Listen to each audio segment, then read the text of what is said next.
Hello and welcome. You are with Argumentative Indians, and I'm Bhuvan Apurva Jha. Recently, several independent outlets reported that the Indian military could be running out of critical weapons and equipment due to imposed restrictions. It was estimated that India would be left critically short of high-performance helicopters by 2026 and combat jets by 2030, amongst other important assets of national security.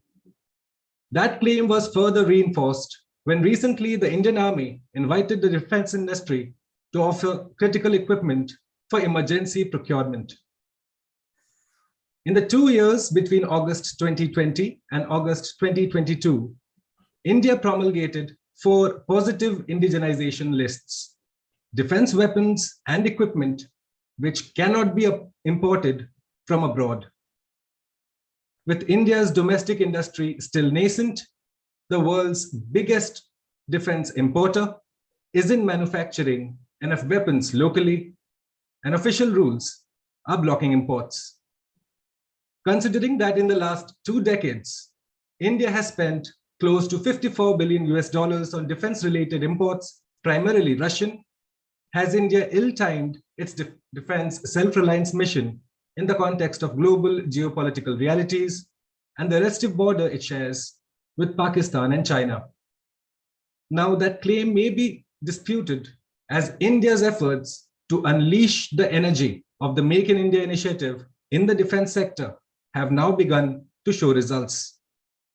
In the last 5 years, India's defense exports have grown by a massive 334%, and the country now exports to over 75 countries. For the first time, the Indian defense industry now has a global presence as a part of the supply chain. The innovation ecosystem developed under the iDEX program, Make2 and DRDO programs have garnered global attention. However, India still stands vulnerable during this period of transition until its domestic arms industry fully matures as a global innovator. To discuss whether India's defense import ban is a good move, I am joined by an eminent set of subject experts this evening. Please join me in welcoming Vice Admiral Shekhar Sinha, PVSM, AVSM, NM MBAR, ADC, and a former 3-star Admiral of the Indian Navy. Colonel Ajay Shukla, an eminent journalist who has previously served with distinction in the Indian Army. And Mr. Krzysztof Iwanek, head of the Asia Research Center, Center for Security Studies, War Studies University, Poland. Thank you so much, gentlemen, for joining us here on Argumentative Indians. We greatly appreciate it. Our pleasure, Purv. Thank you, sir. Let me begin this discussion with your opening comments, Vice Admiral Shekhar Sinha. What do you think? Is India's defense import ban ill-timed, or is it a bad move altogether? The floor is yours, sir. Thank you, Apurva, for inviting me to speak in your forum. And I think we have, shall I say, a small but a very strong panel with, the very high talent of our country who when they speak, their words are heard by the whole country. And, people, the government just does wake up and, you never come to know, but the government does take note. So I am quite fortunate to be paneled with them. So thank you very much. As a military, as a naval officer, I would say that whatever you have said is totally correct. There is no doubt about that. And a little bit of ray of hope that you gave was the export having gone up by 335% times. But let me suggest that those exports are not high-end military technology. When I say high-end, it means something which you will be like to field against China. Let me say it very frankly. Or maybe even Pakistan, because they are completely the front state of the Chinese. All their 60-70% weapon systems are Chinese. So from that point of view, it is a bit scary. The second point is that that should give us a little bit of comfort that you will earn some money and maybe you can spend some money, in importing what you want to import. The second important point that I look at it, that I really hope that I'm out of system for all 8 years now, more than 8 years. I hope, and I come to know, I learn all this, from what Colonel Ajay Shukla writes occasionally, other people who write,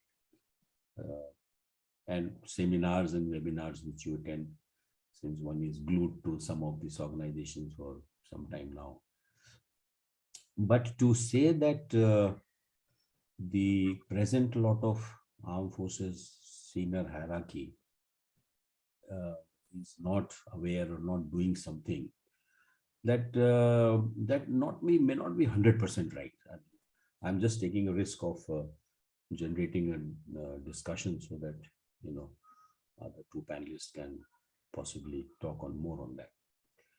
I happen to from the time you gave me this task, I have been out of station. In fact, got back from Bhubaneswar only day before yesterday.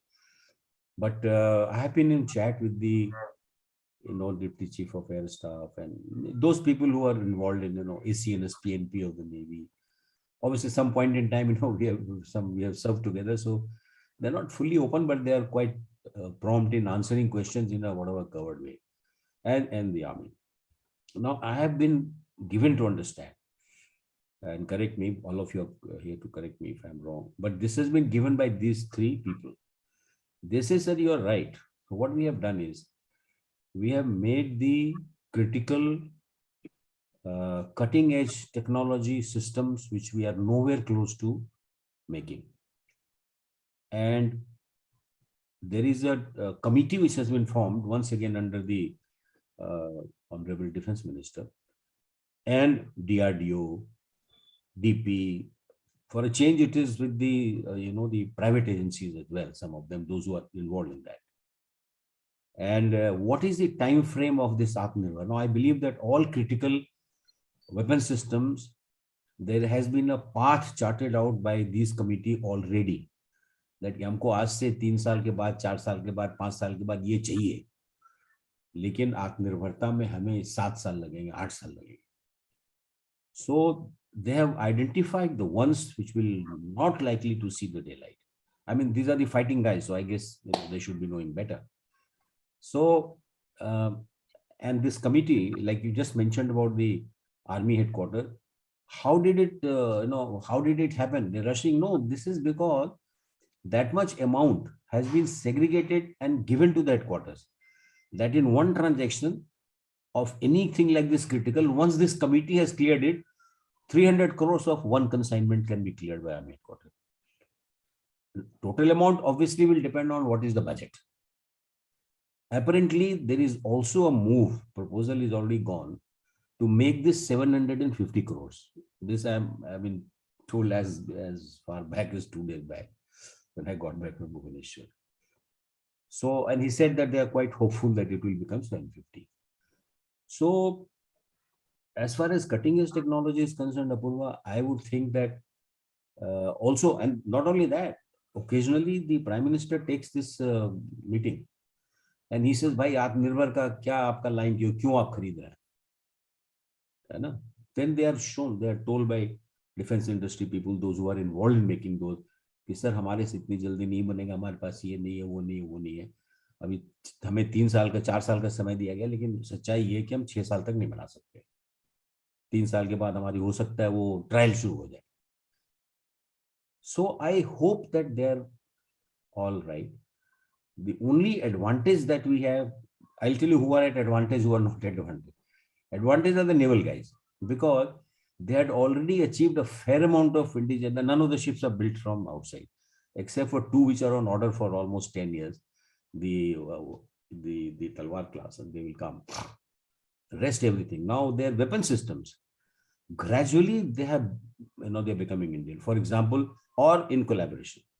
Like the BrahMos missile has replaced all the Oran missile, the surface to surface missile. Similarly, the surface to air missile, which was still or Kashmir system on the warships of high end, they have been replaced with the Barak NG, which has got a 70 kilometers plus range. Israel के साथ हमारा वो है, it is now made by Bharat Dynamics. The ASW, we were completely self-sufficient at a time. Some improvements are being done already. One Italian company has tied up with the Indian NPOL, and they are making a decoy, torpedo decoy system. But now there are two things which has been suggested in one of the very informal meetings. एक तो rail gun होना चाहिए, दूसरा laser gun होना चाहिए ships में. So I believe that the domestic ones, the trial is going on, which will be fitted on first 2-3 ships. That's what, again, a very informal chat with some of the hierarchy. This is our trial chal raha, and we feel that within a year we should have. The only thing is what will be the output? How much power will it generate? We may not have the same power with the Americans using, obviously not. So they are hoping that they'll get some help either from Americans or from the French. French are helping us quite a lot in all this. So हमारे ख्याल से, while worry is genuine, सबसे ज्यादा खतरनाक scene है air force का. Air force का खतरनाक सीन इसलिए है that if you see our defense industry, the aerospace industry has been a laggard right from the beginning. Except for HAL, there's no other fellows making anything here. Okay? अभी clear किया है. क्यों? I'm sorry to say it was helping everybody's cause.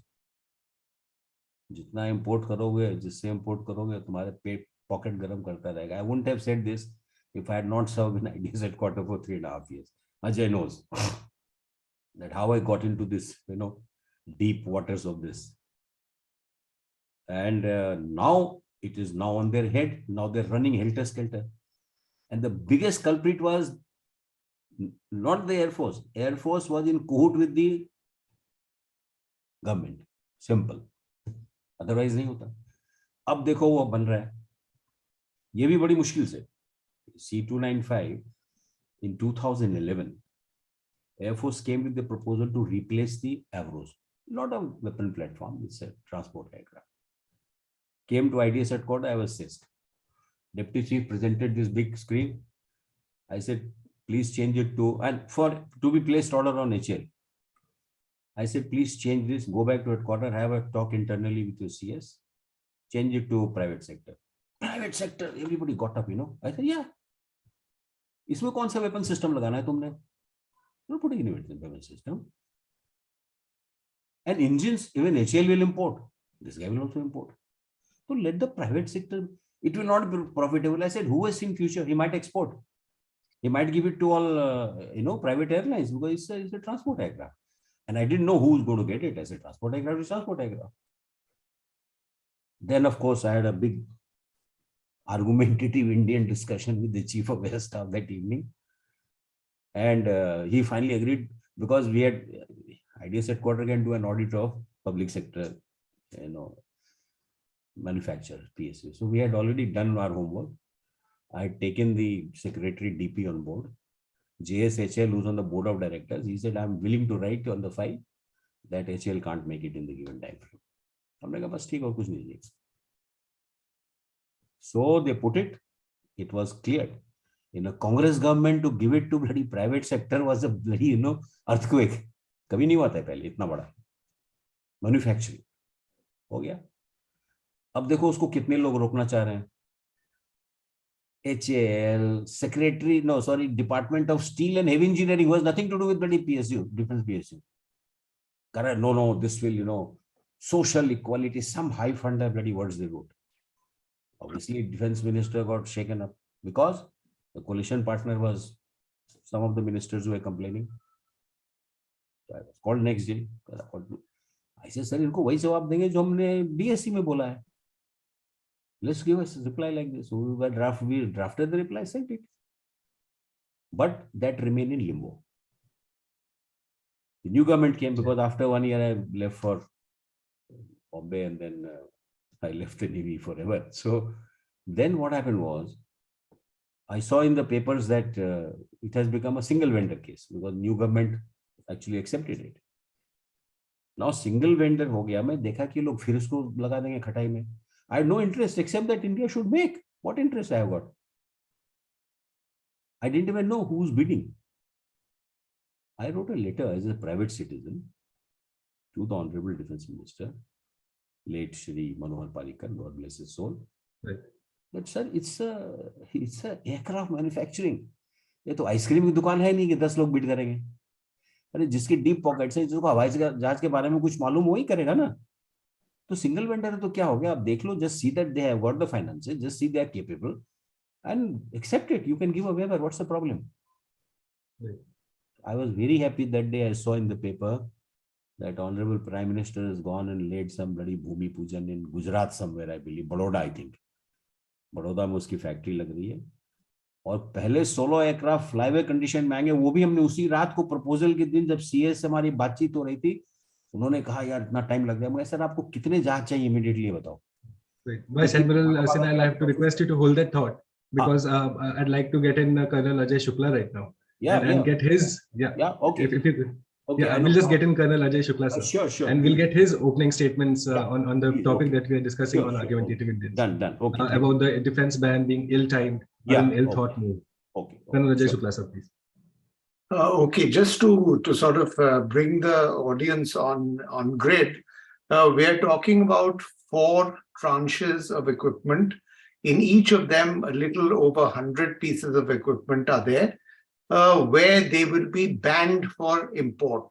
You know, for example, if there's a gun that is mentioned in that list, it will be mentioned that from 31st December 2022 or 23 or whatever, it will be banned for import, and therefore local private industry has the leeway to go and develop it. And there is an assured market within the Indian military because it's no longer going to be importing that.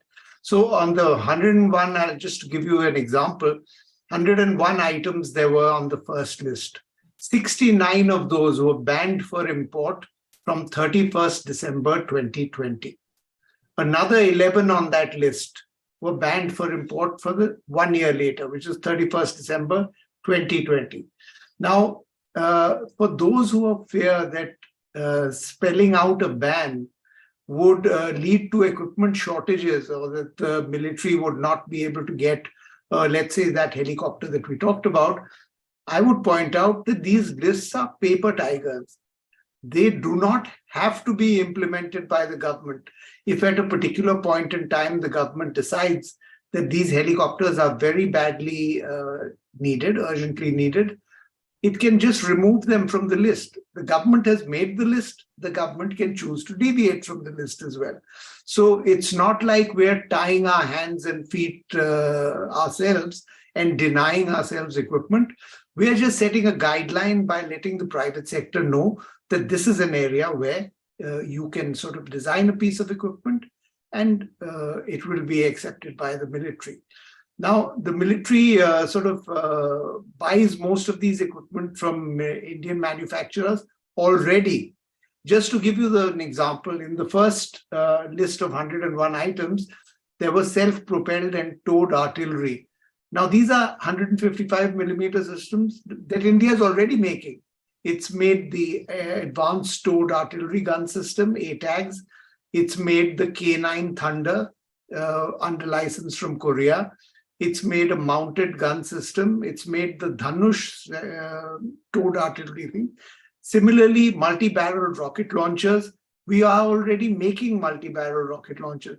So in that first list, the government actually just put in what was already being made and sort of said that this will provide an assurance to the industry. So similarly, the same applies to the other 3 lists.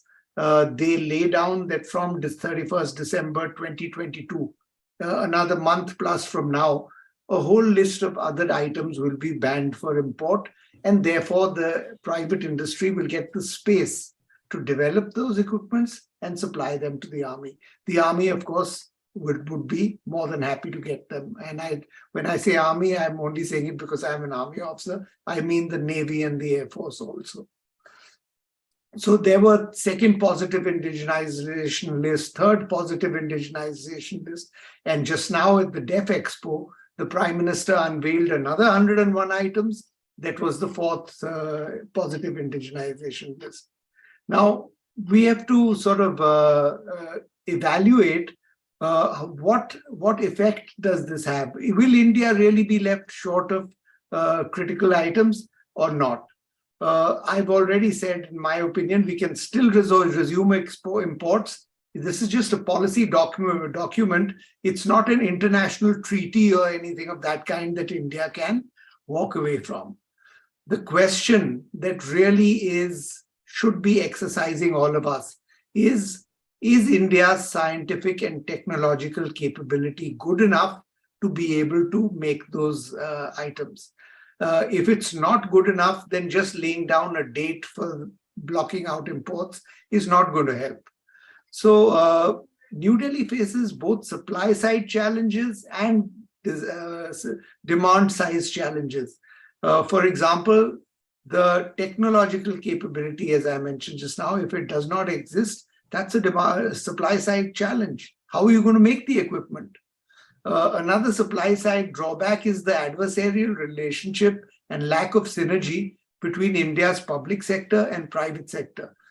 4/5 of the public sector 4/5 of all manufacture is done by the public sector and only 20% by the private sector. So there isn't a level playing field. The private sector is at a disadvantage. The public sector has been coddled by the government since independence, and now the private sector will have a hard time making these items that have been banned for import and supplying them.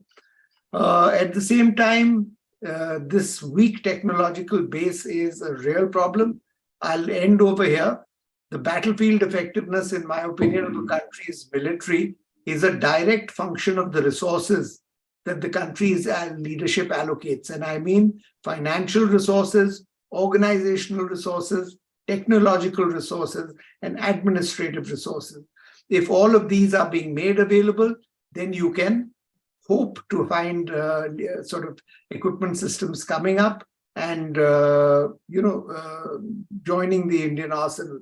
Now, I'll end with a sort of bunch of figures. India's total R&D expenditure has never exceeded 0.8% of the GDP. Less than 1% of GDP is spent on R&D. So how are we going to produce these systems? Since 2015, the gross expenditure on R&D, that's GERD, this is a key government figure, it's remained static at 0.7% of GDP. In comparison, China spends 2.1%, Brazil spends 1.3%, the Russian Federation spends 1.1%, and even South Africa outdid India by spending 0.8%. So, we have a long way to go. And right now, the key focus of the government should be on increasing R&D and increasing spending on that. Thank you, Apur. Thank you. Thank you, Colonel Shukla. Let me get to Mr. Christoph Ivanek in now. And Mr. Ivanek, your opening comments on the topic that we're discussing this evening, and whether you share the sentiments of Colonel Shukla when he describes the Indian domestic industry's inability to probably fill up this gap that has come through because of these official sanctions. Thank you, Mr. Jha. Thank you for inviting me, first of all. Now, I would start with the very general statements and kind of move on down to more specific ones. So I would start with saying that there are like three main subjects we're touching upon here, I believe. One is the very idea of being self-reliant, here especially self-reliant in producing military products. Secondly, what we touch upon is the core of how you achieve this self-reliance, which is the process of indigenization, producing by your own. And thirdly, what we touch upon is actually, I believe, a secondary policy to reinforce the second subject. The secondary policy is an imports ban. So that's why I would start with the general situation, because actually the imports ban is only like secondary to the other two things which are closely together. So in general, do I believe that India's drive for self-reliance is a good one? Of course, yes. I mean, in theory, I stress in theory, I think every country should strive to be self-reliant, especially in importing, in producing military products, because obviously importing military products can always come with, political costs. However, let's just remember that no country is fully self-reliant. There is no such thing. Even if there is a major global power that produces most of its technologies by itself, they would still be dependent on importing some natural resources to produce those. So the question of self-reliance is more about how are you going to achieve this and how far you can go. No country will be fully self-reliant anyway. So in theory, I believe what the government of India and the past Indian governments have been doing to achieving self-reliance and stressing on producing military products on their own is a natural and logical course to take. Especially given what happened this year, I believe India would like, if possible, to be less reliant on military products from Russia, and the Russian invasion of Ukraine gave just a new reason for this. And I also believe that at the same time, India would not like to, change this reliance on Russia into a new reliance on the West. Ideally, that the final goal would be to be self-reliant as much as possible. However, so far, I agree with the principles, trying to look from the Indian perspective at this. However, as for the imports ban, let's just remember this is secondary. The goal is to indigenize, to produce on your own. So as Colonel Shukla has mentioned, the government can always change this because it is the Indian government which is effectively banning itself from purchasing products. Let's just remember that these are mostly, as Colonel Shukla mentioned, these are mostly military products which are being manufactured by public, so government Indian companies, which means that the Indian government doesn't really have to ban anything. It can simply take a decision, which it already has, not to purchase from foreign companies, right? This is enough. Once you are in control of the production, it's different when you have a private company and you introduce a ban so that a private company would be legally disallowed from purchasing from overseas.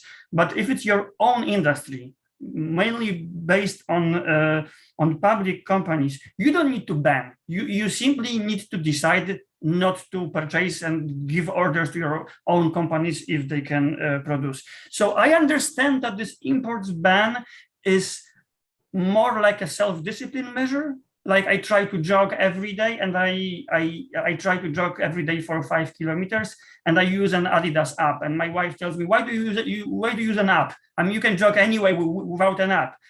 But I tell her, well, this is how I self-discipline myself, because the app tells me how much should I run and how much I have run. So the same, I understand, we have here. The main goal is to indigenize. So the imports ban is also only a secondary measure to ban what the Indian government knows that is already being produced in India or assumes can be produced in India. I would say it's a self-disciplining measure, which, as Colonel Shukla mentioned, you can always, lift it for some products, and it by itself, it will not lead to self-reliance. It only is a way for the Indian government to self-pressurize itself. So I don't think banning imports in such a situation when public sector is producing by itself, it doesn't really change much. And let us stress that mostly what is being produced here what is being banned for imports here are not complete advanced strategic military platforms, but components and subsystems, which the Indian government is assuming that the industry is already either producing or hoping to produce in the years to come. And let's just remember that at the same time, India is still, again, in principle, very open to FDI and to foreign cooperation when it comes to strategic advanced whole military platforms like, let's say, fighter jets. So it's a two-pronged strategy, I understand, where you indigenize what you can do, especially subsystem and components and least advanced products, but you are still very open to foreign cooperation when it comes to advanced products. So in all of this, I think the ban on military imports actually plays a very secondary role, and I would stop at this for now. Great. Thank you, Mr. Ivanek. It's interesting that you call it a self-discipline measure or an exercise, because again, contrary to popular conception or misconception, this is not the first time that this thrust on indigenizing domestic arms industry has happened in India. In fact, in the late 1990s, you had a committee under former President APJ Abdul Kalam Saab, which mandated, in fact, to increase the domestic defense component to around 10%, and then finally 70% by 2005. I want to bring in Colonel Shukla on this. Colonel Shukla, sir, why did it not work out that time? And are there any learnings from that experience that could be used right now as to why did we fail then?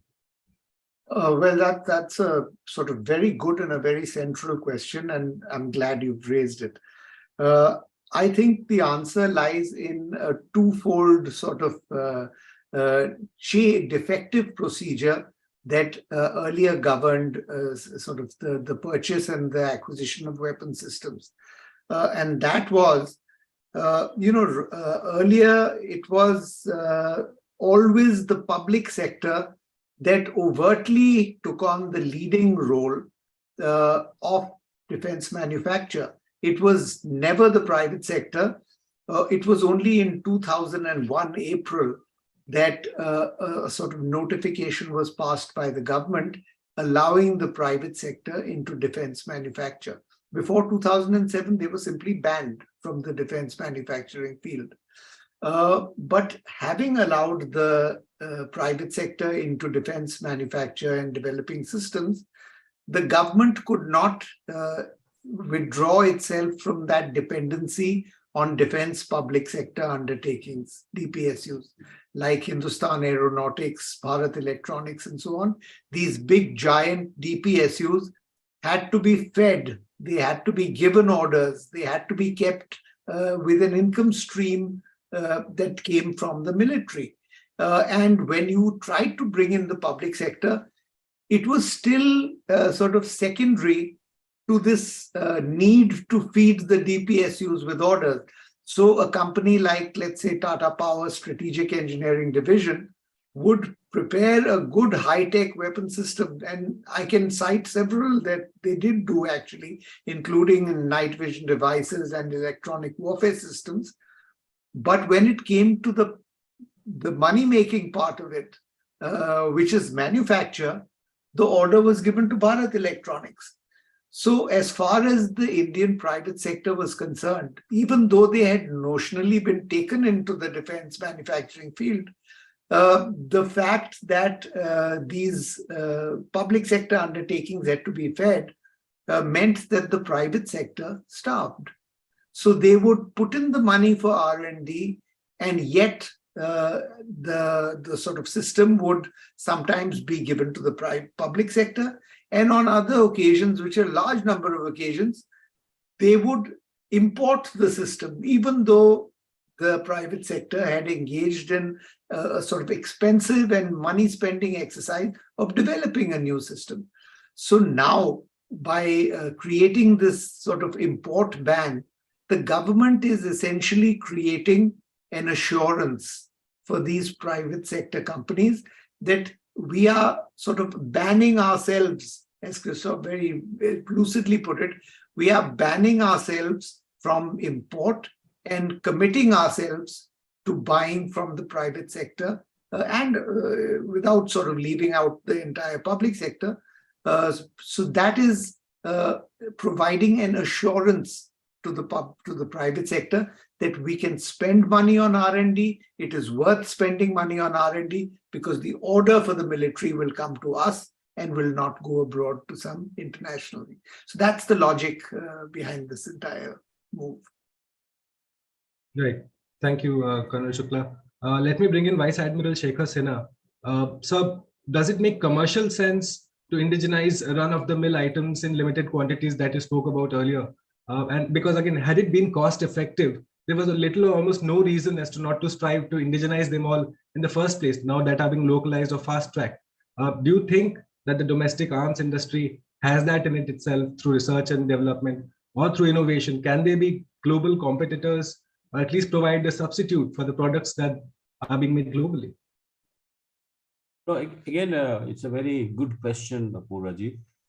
I have just 2 points to make. One, that armed forces have 3 categories of weapon systems. 30% is about the legacy, which is the old ones, which have not run out of their service life, technical life. Then they have about 30 to 40%, roughly 40%, or maybe 50% of contemporary technology. In their belief, what is contemporary, what they can use to fight day-to-day issue. And 30% they leave, 25 to 30% for getting the future technologies inducted into the armed forces. That is broadly the. So if you have to keep the legacy systems can't be removed, they have to be supported and till the service life is over. Or if you haven't found a replacement, you haven't built a replacement for the reasons which Ajay just mentioned. You don't spend enough money R&D, you can't make these systems. And you're not capable of importing, or the armed forces say, okay, we'll make some more of these and use it. So that is okay. The government, of course, will pressurize. Government has to pressurize you because they don't want to spend too much money. Number one. Second point that on this issue is that everybody, now that the export has started, and you quoted some figure, the exports have started, all of them are not contemporary military equipment. You saw that 155 millimeter artillery gun built by Adani has just been, they have secured an order from a foreign country. And I think it is Armenia or somewhere, if I'm not wrong. And we supplied BrahMos to Philippines, and maybe some more will be going somewhere. So I think that any manufacturing, not only does it meet your present requirement and export, it's also a learning process. There are a lot of things which you have not made. Possibly that there will be something to learn, will give you some impetus to, come on, damn it, move little ahead from this. And maybe you can fit this into R&D ki yahan se aage kaha jana hai, kaise jana, agar if the technology is being denied to you. So this can form the basis. So my thought is that possibly it's not a bad idea. While you are continuing to do your futuristic thing, it is not a bad idea for these reasons that I have just mentioned. Thank you. Great. Thank you, Vice Admiral Sinha. Mr. Christoph Ivanek, when Mr. Vice Admiral Sinha sir talks about this forced indigenization, could probably have positive ramifications also. One aspect that I want to discuss with you is trials. Now, trials are obviously a point of contention when it comes to defense weapons across the world. Do you think putting a dateline on sort of inculcating these or assimilating these weapons into our country's national security doctrine, does that run the risk that the trials could be compromised, corners could be cut, and eventually, because you are running and working according to a dateline, it may not all be so easy, and there will be rough runs along the way?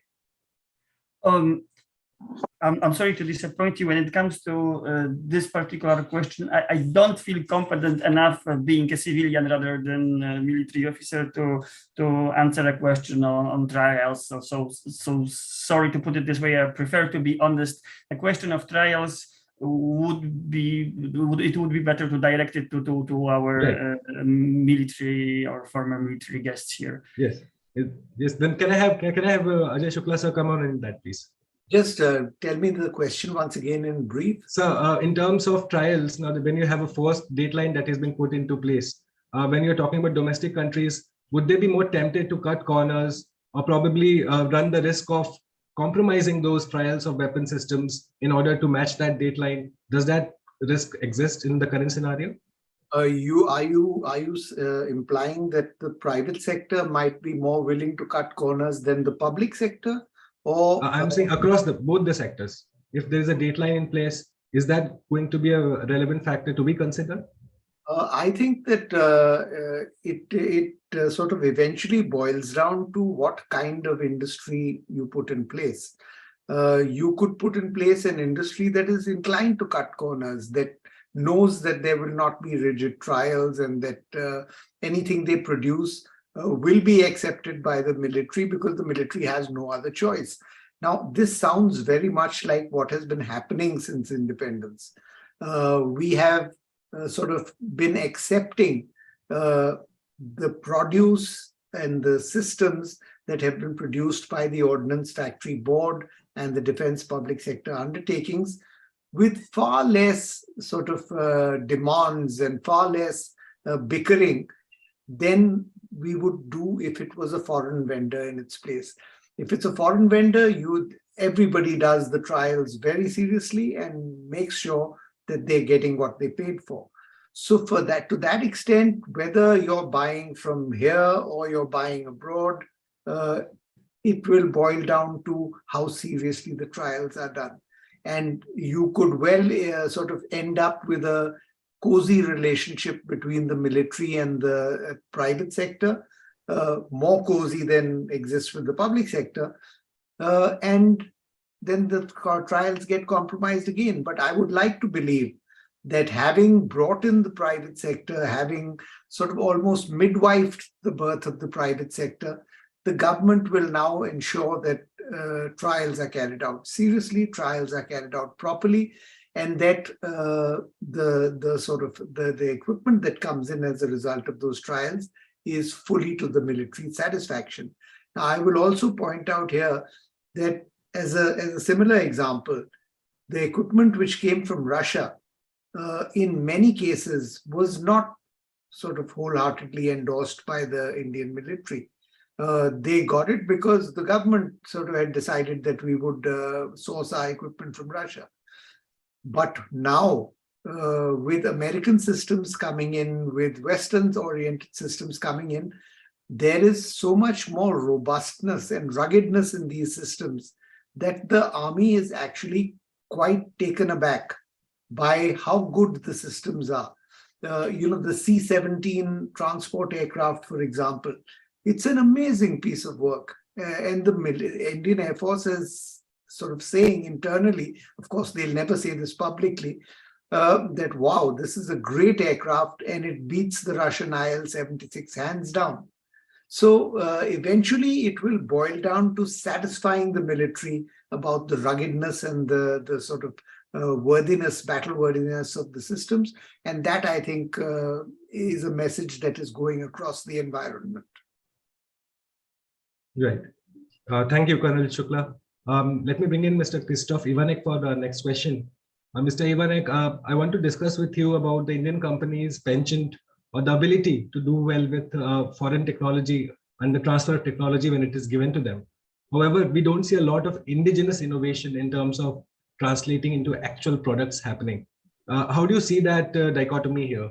Are Indian companies, or does there exist an ecosystem of innovation and R&D and development? Because again, Colonel Shukla points out that we do attribute a lot of less to our of a percent of GDP to R&D. Is that a lacuna that needs to be filled ASAP? Well, certainly. I hope I will deal with this question a bit better than I did with the previous one. So again, let me stress that obviously, the direction is right to indigenize, and as Colonel Shukla mentioned, eventually to produce on your own, you cannot simply make a copy of something else. You need to invest in research and development to to come up with your own, innovations rather than just copy. And yes, I would have to be very honest and straightforward here, that to say that the Indian military industry in many areas is clearly, lagging behind and needing foreign technologies. That is for sure. We of course all know that that process of becoming self-reliant is usually much more complex than it looks like. I mean, we probably are, imagine this the way the Chinese have often achieved this. So you reverse engineer, right? You buy something, and you disassemble it into pieces. You learn how it works, how it was made, and then you make a copy of it. But let me just stress that most countries in the world, for example, buy processors, that they buy semiconductors, and they still lack the technology, the means to copy them, because it's such a small thing. You cannot simply disassemble it. Most countries of the world are unable, for example, to produce good fighter jet engines by themselves. So just not even to invest in research and development, but even when you purchase something that was made by someone, this is far from being ready and being capable of reverse engineering it. So, so even by copying, you cannot become self-reliant. So here you need to invest far more in your own research. Pranay Kotasthane, who is you surely know the name, the Indian expert on semiconductors, says the same thing when it comes to military products. He keeps he points out, not keeps pointing out that, but he points out that one major Taiwanese semiconductor company, TSMC, gives out, invests many times more in its research and development of producing semiconductors than India as such, than the Indian government. That's just one example, and when you consider the entire defense sector, then as Colonel Shukla mentioned, it becomes much worse. Now, one other thing I would like to stress about both self-reliance and imports. On one hand, it seems that importing military products is always a political choice as well. And on one hand, it would seem that India striving to have an equal partnership in a way, maybe not equal, but a simultaneous partnership with both Washington and Moscow is still working out. Despite India's non-condemnation of the Russian invasion of Ukraine, New Delhi has kind of weathered that storm and has been able not to withdraw either from its partnership with the US or Russia. When you have this, you can import military products from both countries. Somehow India has still managed to do this. So politically, it was a cost as well as some kind of achievement. But let me stress that technologically, it doesn't really work so well if you keep purchasing military products from different producers who use different standards, whose products are not coherent with each other. They don't necessarily work well with each other. So I think,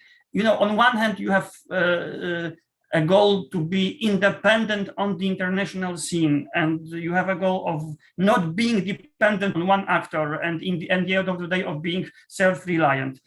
And politically, it's a good game played to not be on one side. But let's just remember that technologically speaking, it means you have fighter jets which have been produced in more than one countries. They have different technologies that they use, and it doesn't have to really work well together. So not only, as Colonel Shukla already mentioned, investing in research and development, I would say it will have to be manifold times more to achieve self-reliance.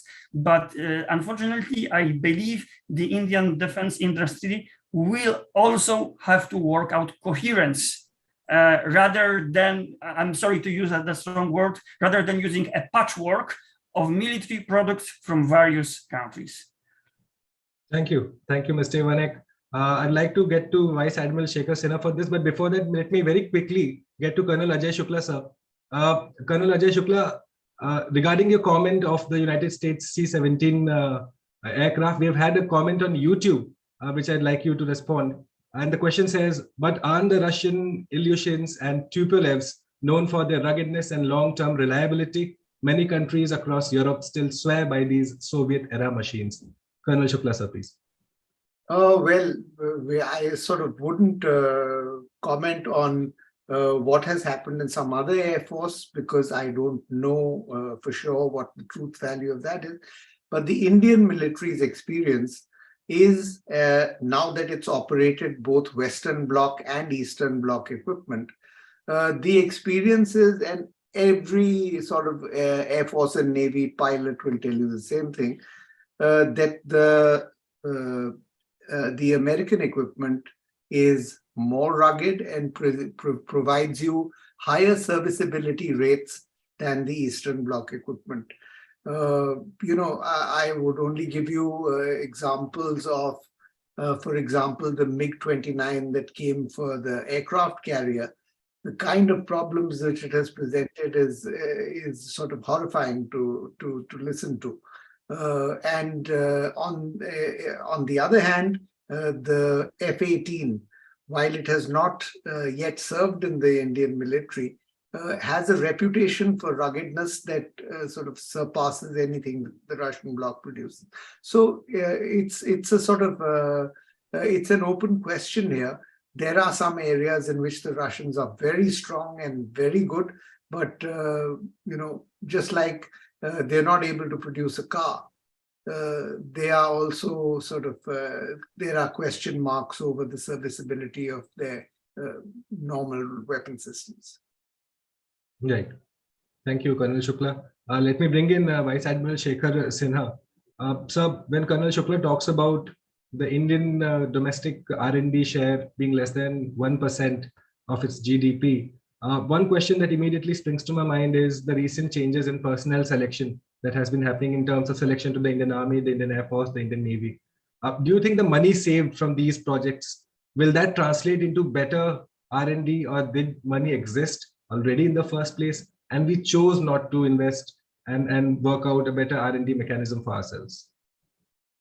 I think it's a very different question, requires big discussion on itself, Right. because the guys who are coming in this what is called Agniveer in the short term, I think possibly they will identify the guys who have the skills of handling something higher, and those are the ones who will be retained. I mean, this is what I hear from the people who are the first naval chaps. The first training in Naval Academy just begun 2-3 days back. I was in Bhubaneswar, and the commanding officer of Chilka, the sailor training establishment, he happened to attend the seminar that we were participating in.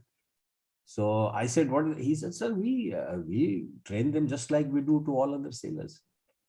And later on, when they go to professional schools and ships, etc., and then we will do the spotting. I mean, that must be the policy later, that spot the talent and stream them into, at least for Navy, since there is no regimentation question, which Ajay is in a better position to talk.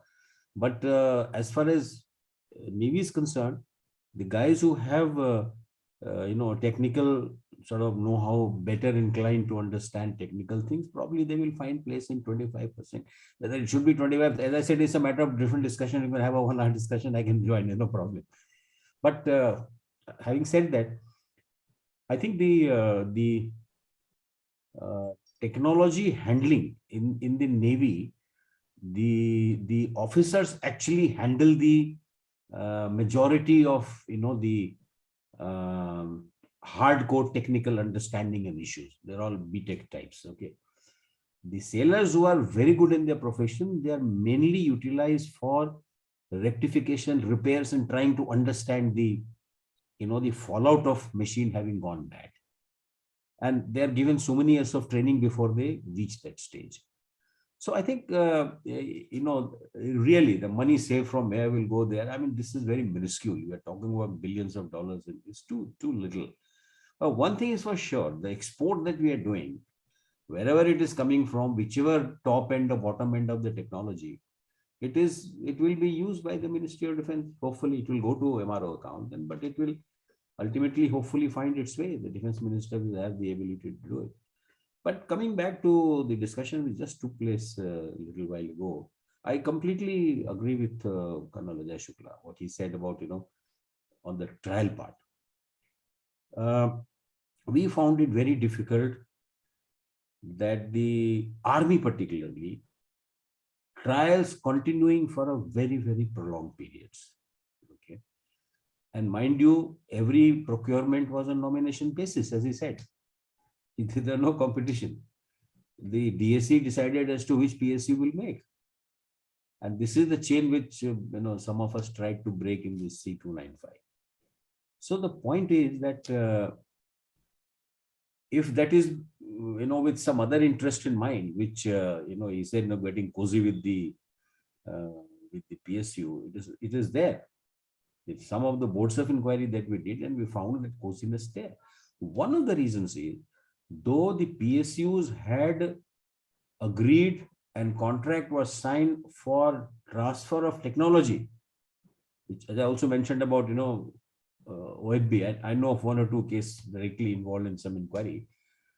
But the point is, they left two very important electronic components which was not indigenized. And those are the two which kept getting imported time and again. So this actually proves coziness, ministry hand in glove with the service headquarters, hand in glove with the PSU. And one of the reasons why there was so much of opposition for privatization of the PSU. One of the reasons is this, there may be many other.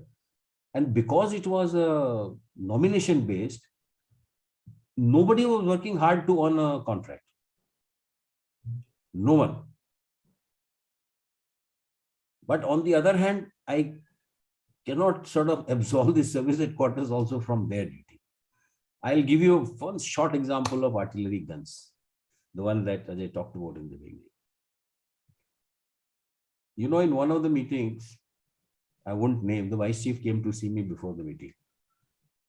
Senior to me, so obviously in the service, whether he is junior as a vice admiral, that doesn't, lieutenant general, it doesn't matter. He's senior in course in India, he's senior. That's it. Once a senior, always a senior. So I said, he came and he said, we have a 30-year artillery gun building. I said, sir, every squad meeting, it has been pointed out that why we are short on artillery guns. My next question was, why haven't we manufactured the Bofors? Promptly came the reply, I expected this. No, 1983 Bofors scam. I said, what does army have to do with scam? Has army any? It is between two governments. It is with the political party in power. Aapko transfer of technology has been done. You better place an order. Why haven't you placed an order since 1983? And you don't have any artillery gun, now you're crying. You want to import? Are you? He said, can we do that? I said, sir, I will steer your case. You put it up. In the meantime, we got hold of the OFB guy. He said that, will you do it? He said, why not, sir? I still have some people. Of course, they're old. We can pull them out and, we can do that. Technology is with us. But we need 2 guns for trial because we wanted to do upgunning also to higher caliber. DGRT was requested, give 2 guns on temporary loan. Gave it to them. All right. Then I flew down to one DRDO unit in Dehradun, told them that make a modern sight for it, electronic sight. They manufactured a new sight, absolutely state of the art, which was, with the M777 guns of the US. We got this for trial. We got this as a naval officer, as a CISC. I went to see the first trial in desert. And it was bang on. I'm so happy it has been inducted. Now the army has it. So sometimes we are, we are in a very confused state. But scam ho gaya to tumko kya lena dena usse? Wo to uske liye sarkar gir gayi. That's a different thing. Army has nothing to do with this scam. Vice Admiral Sinha, in fact, you raise a very valid point. Yeah. When you mention these past experiences that the Indian Army or the Indian Air Force or the Indian Navy have had over the course of the last few decades, And I want to get in Colonel Shukla in this debate. Colonel Shukla, do you think that has contributed to this hesitancy in developing our R&D sector, or probably is it a byproduct of this? When we talk about this particular inward-looking focus rather than this belligerent approach outside, this restraint that we talk about in the Indian context, has that contributed to a stunted growth in our R&D sector? Has that infiltrated the mind of the political will also? Well, I think you're raising a very fundamental question, and that has to do with the national scientific temper of a nation. There are some countries that just do technology, and they do the sort of passage of information on technology through their school system, through their college system, through their IITs and so on, in a much better manner than India does it. We have, it's illustrated, and I don't hesitate to say so, by your top politicians making statements like Ganesh has an elephant's head because we had transplant surgery so finely developed. A country that thinks like that or has leaders that make statements like that is not going to do very well in the scientific and technology field. Even today, even while a lot of these systems, defense systems, are coming online now, our contribution is still in the sort of in the technology realm of software engineering, and so on, rather than hardcore engineering stuff where you work with metals and with materials and so on, and produce a system.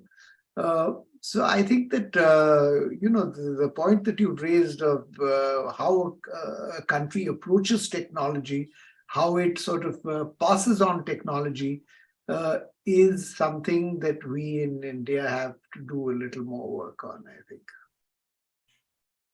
Right. Thank you, Colonel Shukla. Let me bring in Mr. Ivanek on this one again. Mr. Ivanek, your comments on what is the general perception regarding India's domestic capability in the Western world, and particularly when you compare that to that of China's. Because again, when you say that you cannot copy and become an exact replica, China has that sort of infamy in copying technologies of Western past, and yet still it has seemingly gone by so far. So how would you analyze those two contradictions? Thank you. Again, while I do not feel an expert on Western perceptions of India, I do think that in the West, however we define the West, so maybe the West even including the whole of Europe and especially the US, there is certainly a conviction, I believe that India is not doing as well technology in the realm of technology and innovation as China is, and well, it's difficult to measure opinions, but in general, this opinion is correct. Of course, how much those general, let's say, media opinions are based on, let's say, a factual reading of the capabilities of Indian military industry, that I cannot tell. But what I would like to add to this, maybe it's a kind of a topic, but not exactly, is especially the American position and how it matters politically, geopolitically, and how it matters for India. So I believe, in a nutshell, that, and this is where I think my view may be to a degree divergent from the opinions of many in the West.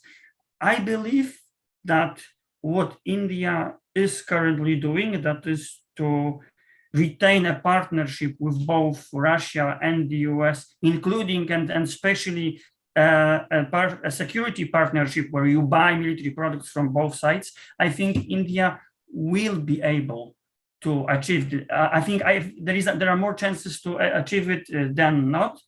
And I think 2022 has been a very significant test of this, when, again, coming back to your question of Western perceptions. I think when it comes to perceptions as such, India has been very, heavily criticized for not condemning Russia, and still the cooperation with both sides continues. But perception is one thing, and the policy of the government is another thing. And here I mean the American government. I still believe that sanctions, I may be wrong, completely wrong about it, but I think the threat of sanctions against India, American sanctions against India, turn out to be a bluff. Donald Trump had time to sanction India for purchasing S-400. He has not. President Biden already had time to do this. He has not. So I believe, despite those Western perceptions of, including the perception of India being too close by Western standards to Russia, the US government as such is still very willing to export military products to India. This we can clearly see. And I think they still want to do this despite what happened this year. And they are still open to the option of their companies cooperating with Indian companies, investing in India. So despite of everything that happened this year, I think this is the way forward. I think the American companies will cooperate on defense more with Indian companies, despite those political problems, I would say, challenges.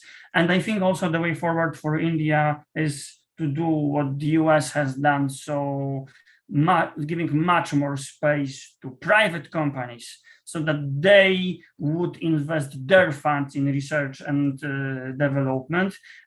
Usually, not always, but usually private companies do this better than public companies, with notable exceptions. But of course, then you have to you have to give that space also for private companies to learn by cooperating with Western partners that do have the know-how. So while I'm very skeptical, as I said, about the imports ban as such, I think that the earlier decision to be open to FDI and to cooperation with foreign companies when it comes to critical, strategic, advanced platforms, I think it was a good decision. And two last points. I'm sorry if that's too much off topic. Two last points. I think the reasons for Americans to do so are much more connected to China than to Russia. I think the Americans do believe that India has a role to play in containing China, and that way the Americans have a tough choice to make. They have to close one eye to Indian cooperation with Russia, because they still need India against China. So despite all of those political challenges, I do believe that Americans will continue to share at least a substantial part, maybe not all for sure, but a substantial part of their military technologies with India. And I think India, should continue taking them from the US since they have a chance. But secondly, and that's my last point, sorry if that was too long, I think that this entire position of India, technological as well as security related and political, may be tested. By tested, I mean that all of those plans, which are long-term plans, look good on paper when you assume you don't have a conflict, which I mean there will be none in the coming years. So I think that drive for self-reliance combined with cooperating with both US and Moscow will only work out if India has more time, if there is no war with China in the years to come. However, I would not like this to happen, of course, but let me stress that the more you gradually stress self-reliance, the more you slow down the process, because I mean, it's more expensive usually, but it's quicker to just buy a whole platform from the US. it's better at the end of the day to let your own companies learn, but that's a very long process. So I hope India is right in doing it this way, not the other way around. The other way around would be to just wholesale, start purchasing from the West. But this will only work out if you do not have a major conflict in the short to mid-term perspective before that indigenization is achieved. Indeed. And just to build on what Mr. Ivanek was saying, Colonel Shukla, I want to bring in you on this. First question that I have for you is obviously vis-a-vis India's position vis-a-vis Russia and India's position vis-a-vis USA.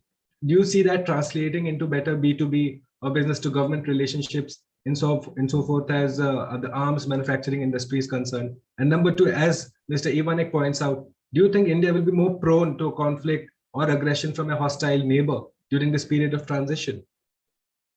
I think that firstly, when you're talking about a comparison between Eastern Bloc equipment and the United States equipment that is now coming in, I would say that the practices and the procedures and so on that attend US arms sales and US government to business relationships within the USA I'm talking about. For example, the Pentagon's relationship with a defense manufacturer like Boeing or Lockheed Martin. They are very different. In the case of the United States, it's a private sector that is making commercial decisions, the private defense sector, deciding on what its prices should be, for example, what its policies should be, and they have an oversight from the US government, which are through the ITAR, the International Traffic in Arms Regulations and so on. But there is a great deal of commercial logic that attends the decisions taken by the US defense industry. They, on the other hand, if you look at let's say the Russian industry, or even to a certain extent, the French industry, the government has a strong hold on the defense sector and passes directions and so on about what to do. There is also another factor that is very important, but which governs the behavior of US defense companies, which is that 80% or thereabouts of their production is absorbed by the US military itself. So they are not so dependent on the international arms market as, let us say, the Russian industry or the French industry. So decisions made in the US context will be commercially viable, will have a lesser strategic component, and that strategic component might be dictated by the Pentagon. There will be high quality control because they are operating in largely through free market rules. And to that extent, the decisions and the outcomes that India would have by dealing with them would be more suitable to the Indian military in the long term than, let us say, Russian industrial connections. So this is something which the Indian military has been understanding and psychologically feeling and absorbing this sort of reality since we've been starting to deal more extensively with America. But for these very reasons, I think that sort of particular relationship is going to move forward faster than the Russian relationship. So, and do you think that India is going to be vulnerable during this period of transition, given that our domestic arms industry is not as at the level as it should have been? Well, it's India is going to be vulnerable. There's no doubt about that. But I would not blame anyone else outside our own decision-making elite. If we allow ourselves to go down to, let's say, 30 squadrons or less than 30 squadrons of combat aircraft, it is very difficult for a government to argue that this is somebody else's fault. This is our fault. This is our sort of lack of decision making in a timely fashion. And to that extent, I think that we need to bite the bullet. We need to face up to our weaknesses. We need to evolve newer and better procedures that will keep the national security interest in mind, rather than, always having the option of saying, no, let's kick this can down the road. We'll deal with this problem day after tomorrow. We're amongst the most threatened countries in the world. I mean, we have two very strong neighbors that are hostile to us. And if we still, at the end of that, end up without adequate defense and security sort of wherewithal, we can't blame anyone else. Right. Thank you, sir.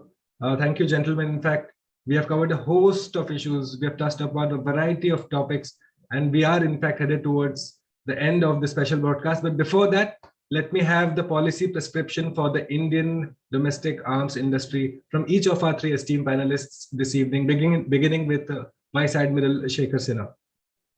Your policy prescription for the Indian arms industry, sir, very briefly.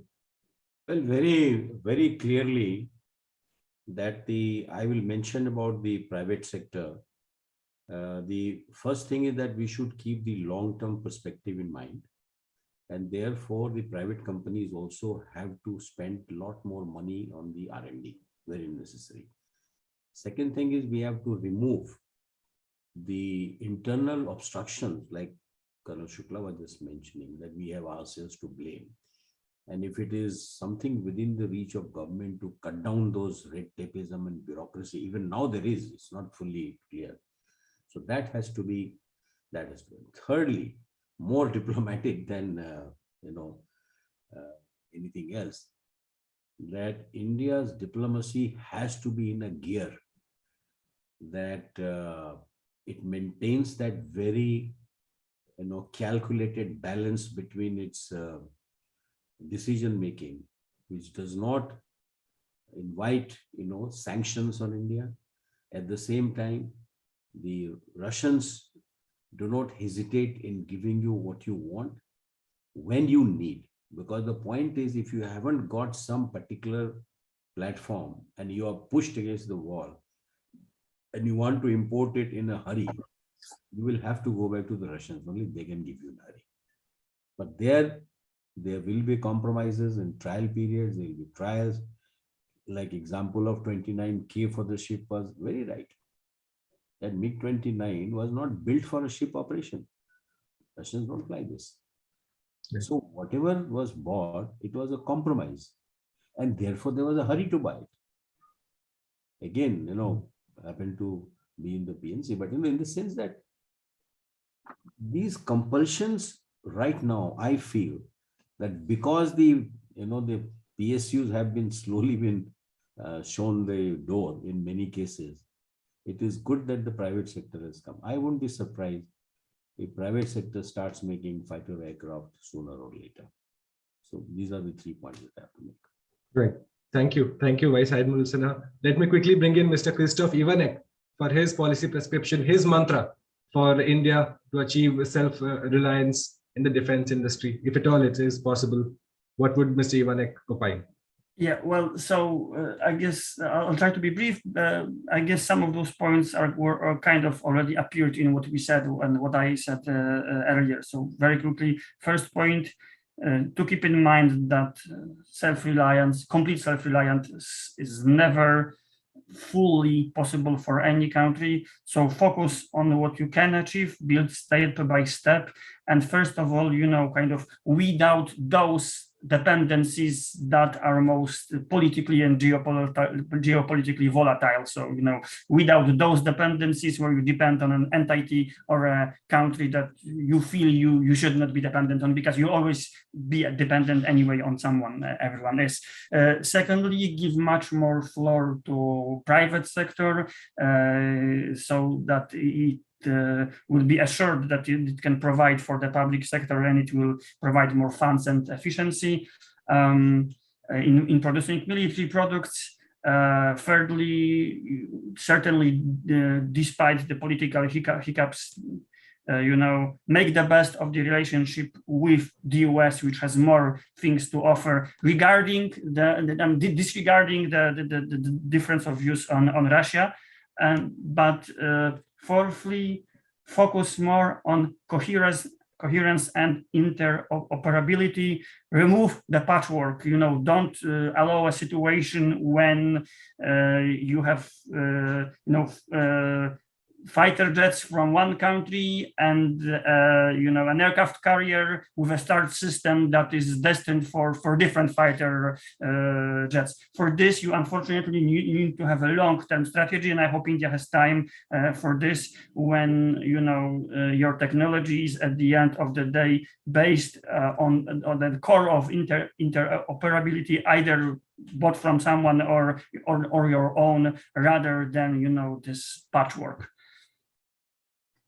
Thank you, Mr. Ivanek. And then finally have Colonel Ajay Shukla having the final word on his policy mantras for the Indian defense industry. Colonel Shukla, please.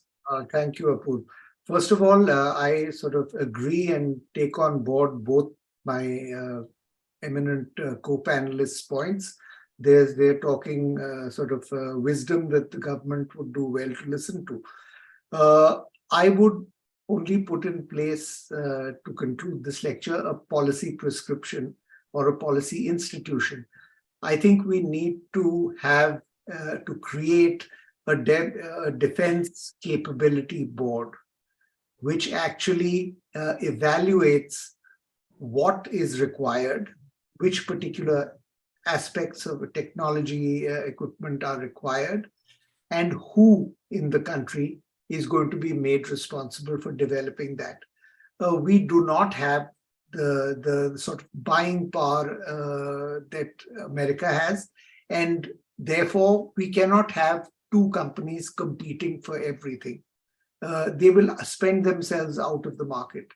You have to have competition only to the extent that a company is competing with itself, with the diktat of the MOD. The MOD should be allocating responsibilities to various private sector and public sector companies. They should be operating in accordance with that diktat and with the center of excellence that they are made at the head of. And then once having given the sort of the job to a particular company, the government should then support that company with both finance and technological oversight until it reaches the end of its mission. I think this degree of government controlled, where you have the government as a market maker, is essential for a country like India, where we have limited funds, we have limited defense requirements, and we have to match expenditure with capability. Right. Thank you, Colonel Shukla. And indeed, when you speak about the government being the primary stakeholder of this industry, it is indeed correct for a country like India, as you mentioned. Once again, thank you, gentlemen. Vice Admiral Shekhar Sinha, thank you, sir. I know you were under the weather, but you spared your time to be on Argumentative Indians. Thank you so much. Colonel Ajay Shukla, thank you once again, sir, for your evaluative analysis on this whole discussion that we have had today. And Mr. Christoph Ivanek, for your comprehensive insights into what is indeed the most pressing topic, not just for India, but also in the global conversation. We greatly appreciate your presence here on Argumentative Indians, gentlemen. That's our program, ladies and gentlemen. Argumentative Indians is India's fastest growing thought platform, and I'm Bhuvan Apurva Jha. For more of such engaging discussions, subscribe to our official YouTube channel or head over to our website, www.argumentativeindians.com. And if you want to reach out to us, our email is in the description box below. On that note, thank you for listening in. Bye-bye. You still call us Argumentative Indians? I just have one question for you.